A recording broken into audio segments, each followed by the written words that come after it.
Hello, എല്ലാവർക്കും നമസ്കാരം. എല്ലാവർക്കും സുഖമല്ലേ? നമുക്കിന്ന് ഒരു സ്പെഷ്യൽ കറി ആയാലോ? അതെന്തുവന്നല്ലയോ? തൈര് മുളക് കറി. നമുക്കത് എളുപ്പം ഉണ്ടാക്കാനൊക്കും, വളരെ എളുപ്പം ഉണ്ടാക്കാനൊക്കും. നമുക്ക് ചോറിനോട് ആ ഒരു കറി ഉണ്ടെങ്കിൽ പിന്നെ എന്തെങ്കിലും ഒരു ചെറിയ തോരനോ ഒരു അവിയലോ എന്തെങ്കിലും ചെറിയ എന്തെങ്കിലും കൂട്ടാനാലും മതി. നമുക്ക് അതുപോലെ നമുക്കന്ന് ഉണ്ടാക്കിയെടുക്കാം, എളുപ്പം ഉണ്ടാക്കിയെടുക്കാം. നമുക്ക് ആ വീഡിയോ എല്ലാവരും മിസ്സാക്കാതെ കണ്ടെങ്കിൽ മാത്രമേ അത് എങ്ങനെ ഉണ്ടാക്കുന്ന അറിയാൻ പറ്റത്തുള്ളൂ. ഞാനിവിടെ വളരെ കുറച്ച് അളവിൽ മാത്രമേ സാധനം ഉണ്ടാക്കുന്നു. കാരണം ഞങ്ങൾ രണ്ടുപേരേ ഉള്ളൂ. അപ്പം അതിന് കണക്കാക്കി വളരെ കുറച്ച് അളവിലാണ് പറയുന്നത്. അതിൻ്റെ കണക്കാക്കിയുള്ള അളവുകൾ നിങ്ങൾ ആളിൻ്റെ എണ്ണം കൂടുന്നതനുസരിച്ച് ചെയ്തുകൊണ്ടാൽ മതി. അപ്പോൾ ചെയ്യാൻ താല്പര്യമുള്ളവർക്ക് ഈ വീഡിയോ മിസ്സാക്കാതെ കാണുക. കണ്ടതിന് ശേഷം നിങ്ങൾ ചെയ്യാൻ ശ്രമിക്കുക. നമുക്കിനി നേരെ വീഡിയോയിലോട്ടൊന്ന് പോകാം. വേണ്ട തൈര് മുളക് കറി ഉണ്ടാക്കുന്നൊക്കെ ആദ്യം വേണം തൈരാണ്. ഞാനൊരു 2 പേരുള്ളതുകൊണ്ട് അതിൻ്റെ 1 കപ്പ് തൈര് എടുത്ത് വെച്ചിട്ടുള്ളൂ, കൂടുതൽ വെച്ചിട്ടില്ല. പിന്നെ ഞാൻ എന്നിട്ട് പാത്രം അടുപ്പ് വെച്ച് ചൂടാക്കിയിട്ടുണ്ട്. അതിനകത്ത് നമുക്ക് കുറച്ച് വെളിച്ചെണ്ണ ഒഴിച്ചു കൊടുക്കാം.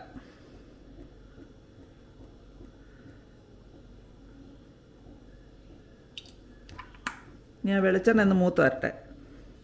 നമ്മുടെ വെളിച്ചെണ്ണ മൂത്തിട്ടുണ്ട്. ഇനി നമുക്ക് അതിനകത്തേക്ക് ഇട്ടേക്കുന്ന കുറച്ച് കടുക്. ആദ്യം നമുക്കതിന് കടുക് വറക്കണം. ഇനി നമുക്ക് ആ കടുക് ഒന്ന് പൊട്ടി കഴിയുമ്പോൾ തീ ഒന്ന് സിമ്മിലേക്ക് ഇട്ട് കൊടുക്കാം.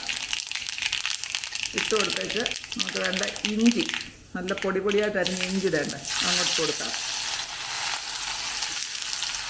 ഇഞ്ചി ഒന്ന് ചൂടാവണം. ഒരുപാട് അങ്ങ് മൂത്ത് വരണം, ചൂടായാൽ മതി.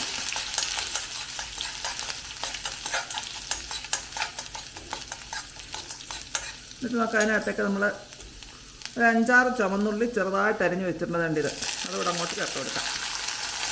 അത് ഇഞ്ചിയും ആ മുളകും ആ ഇഞ്ചിയും ആ ഉള്ളിയും ഒക്കെ ഒന്ന് ചെറുതായിട്ടൊന്ന് മൂത്ത് വരണം. മൂത്ത് വെച്ച് ഒത്തിരി മൂത്ത് പോകണം, സോഫ്റ്റായിട്ട് വന്നാൽ മതി. നമ്മുടെ ഉള്ളിയൊക്കെ സോഫ്റ്റ് ആയിട്ടുണ്ട്. ഇനി നമുക്ക് അതിനകത്തേക്ക് കടുക് വറക്കാൻ നമ്മൾ സാധാരണ എടുക്കുന്ന മുളക്, ഈ മുളക് അതുകൂടെ 2 മുളക് ഒന്ന് മുറിച്ച് അങ്ങോട്ട് കൊടുക്കുകയാണ്. അതുകൂടെ ഒന്ന് ചൂടായി വരണം. നമ്മുടെ ഉള്ളിയൊക്കെ ചെറുതായിട്ടൊന്ന് മൂത്ത് വരുന്നത് ഈ സമയത്ത് നമുക്ക് അതിൻ്റെ മെയിൻ ഇൻഗ്രീഡിയൻ്റ് എന്നറിയാമോ? പച്ചമുളക്. ആ പച്ചമുളക് ഇടുമ്പോൾ മുറിച്ചിടരുത്. അതിൻ്റെ ഇങ്ങനെ നടുക്കൂടെ ഇങ്ങനെ ഒന്ന് പൊളന്ന് കൊടുക്കണം. ഇങ്ങനെ ഇതുപോലൊന്ന് പൊളന്നിട്ട് അങ്ങോട്ട് കൊടുക്കണം. ഞാനൊരു 4 പച്ചമുളക് ഇടുന്നുണ്ട്. അത് എരിയുടെ അനുസരിച്ചില്ല, ഇത് വലിയ എരിയുള്ള മുളകൊന്നും അല്ല. 4 പച്ചമുളക് ചേർത്തിടുന്നുണ്ട്. ഇനി പച്ചമുളകൊക്കെ ഒന്ന് ചെറുതായിട്ടൊന്ന് വഴന്ന് വരണം. ഒത്തിരി അങ്ങ് മൂത്ത് പോകരുത്, ഒന്ന് വഴന്ന് വരേയുള്ളൂ. അതിൻ്റെ കൂട്ടി നമുക്ക് ഒരു ഇച്ചിരി കറിവേപ്പിലയും ഇട്ട് കൊടുക്കാം. ഉള്ളിയുടെയൊക്കെ നിറമൊക്കെ മാറി വരുന്നുണ്ട്, ഒരുപാടൊന്ന് മൂത്ത് പോകണ്ട. ഇതെല്ലാം ആ ഒരു ചെറുതായിട്ടൊന്ന് ചൂടായി ഒന്ന് വഴന്ന് വന്നാൽ മതി. ഇനി നമുക്ക് ഇതിനകത്തേക്ക് ആവശ്യത്തിനുള്ള ഉപ്പിട്ട് കൊടുക്കാം. ഉപ്പ് നമുക്ക് പിന്നെ വേണമെങ്കിൽ ചേർക്കാം. ഇപ്പം കുറച്ച് ഉപ്പേ ചേർക്കുന്നുള്ളൂ. Rock salt, Himalayan rock salt ആയതുകൊണ്ട് അതിന് കൂടുതലാണ്. അപ്പം ഞാൻ കുറച്ചേ ചേർത്തുള്ളൂ. ഇനി നമുക്ക് ഇതിനകത്തേക്ക് ചേർക്കേണ്ടത് കുറച്ച് കായപ്പൊടി മസ്റ്റാണ്. അത് ഇച്ചിരി ചേർക്കാൻ ടേസ്റ്റ് നല്ലപോലെ വരണം. ഒത്തിരി വാരിയിടരുത്. പിന്നെ ചേർക്കേണ്ട ഒരു കുറച്ച് മഞ്ഞപ്പൊടി, അതിൻ്റെ ചെറിയ നിറം കിട്ടാനും മാത്രം മഞ്ഞപ്പൊടി. ഈ ഉള്ളിയും ഇഞ്ചിയും ഓപ്ഷണലാണ്. അത് ഇടാമെങ്കിൽ ഒന്നുകൂടെ ടേസ്റ്റ് ആകും.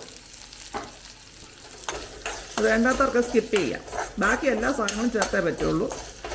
ഇത്ര സാധനം നമുക്ക് ഒന്നുകൂടെ നല്ലപോലെ വഴറ്റിയെടുക്കാം. ഇപ്പോൾ അതുകൊണ്ട് നമ്മൾ ഇട്ടുകൊടുത്ത സാധനങ്ങളെല്ലാം ഒന്ന് മൂത്ത് വന്നിട്ടുണ്ട്. നമുക്ക് തീ അങ്ങോട്ട് അടച്ചു കൊടുക്കാം.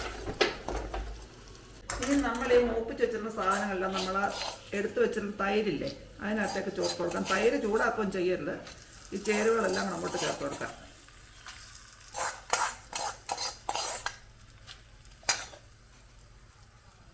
ഇപ്പോൾ ഇതെല്ലാം ചേർത്തിട്ടുണ്ട്. ഇനി നമുക്ക് നല്ലപോലെ ഇതിനെ ഇളക്കിയെടുക്കണം.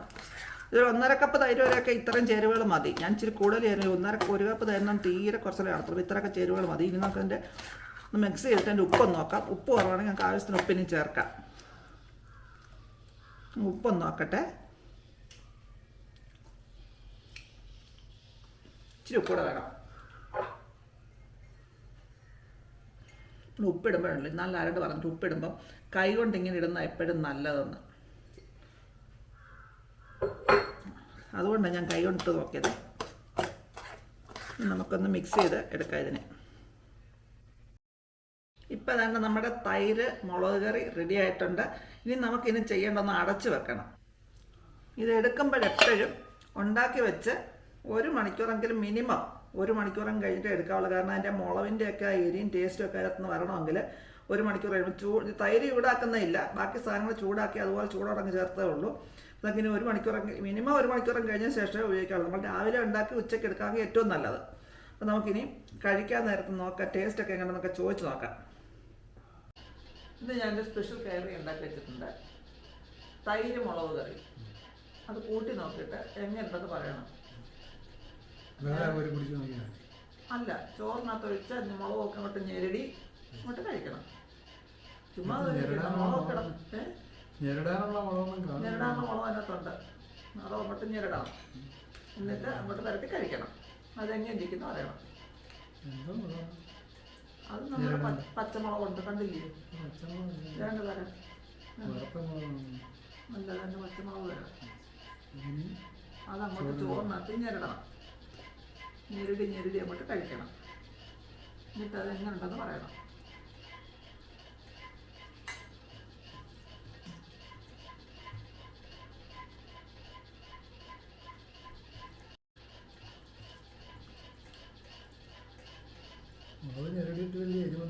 വലിയ എരിവൊന്നുമില്ല. എരി കുറവുള്ള മുളകാണ്. നമ്മുടെ വാങ്ങിക്കുന്ന മുളകല്ലേ, ഇപ്പോഴത്തെ വാങ്ങിക്കുന്ന മുളകിനൊന്നും എരിയില്ല. എരി കുറവുള്ള മുളകാണ്. ഞാനത് നോക്കിയിട്ടൊരു കുഴപ്പമില്ലായിരുന്നു. എരി ഞാനും കഴിച്ചു തുടങ്ങാം. നല്ല ടേസ്റ്റ് ഉണ്ടോ? എന്തെങ്കിലും ടേസ്റ്റ് ഉണ്ടോ? എല്ലാവർക്കും പരീക്ഷിക്കാൻ പറ്റിയ സാധനമാണ്. എരി ഇഷ്ടമില്ലാത്തവർക്ക് എരി ഇല്ലാത്ത മുളക് ഉണ്ടാക്കണം ഇല്ലേ? ഇതിപ്പോ സാധാരണ എരിയേ ഉള്ളൂ. നല്ല എരിയുള്ള എല്ലാവരും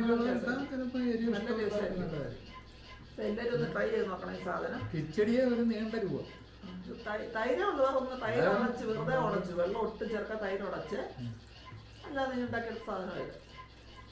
കൂട്ടാനൊന്നും ഇല്ലെങ്കിൽ കഴിക്കാം. അപ്പോൾ ഇതിൻ്റെ അഭിപ്രായം പറഞ്ഞിട്ടില്ല, എല്ലാവരും ഒന്ന് ട്രൈ ചെയ്ത് നോക്കണം. എരിയുള്ള മുളകാണെങ്കിൽ ഒന്നുകൂടെ ടേസ്റ്റി ആയിരിക്കും. നമുക്ക് ഈ മുളക് വാങ്ങിക്കുന്ന മുളക് ഇപ്പോൾ ഒട്ടും എരിയില്ല. മുളക് കുറച്ചൊന്നും വെക്കുക. എരിയുള്ള മുളകാണെങ്കിൽ ഒന്നുകൂടെ ടേസ്റ്റ് ആയിരിക്കും.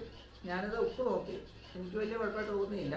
മുളകിൻ്റെ എരി പ്രശ്നം ഉണ്ടാകും തോന്നിയതാണ്. എന്നാലും ആ മുളക് ഇവിടെ ഉള്ളായിരുന്നു, അതുകൊണ്ട് ഞാനത് ഇട്ട്. എല്ലാവരും ട്രൈ ചെയ്ത് നോക്കണം. നിങ്ങളുടെ അഭിപ്രായങ്ങളും നിർദ്ദേശങ്ങളും കമൻറ്റ് ബോക്സിൽ ഇട്ടേക്കുക. ഇതുപോലത്തെ പുതിയ വീഡിയോസൊക്കെ വീണ്ടും കാണാം. അതുവരേക്ക് ബൈ ബൈ. ഞാനിതിൻ്റെ കൂടെ കുറച്ച് പയർ തോരനും ഒരു വഴുതനങ്ങ മെഴുക്കുവരട്ടിയും ഉണ്ടാക്കിയിട്ടുണ്ട്. എന്തെങ്കിലുമൊക്കെ കൂട്ടാൻ വേണ്ടി ഉണ്ടാക്കിയത്.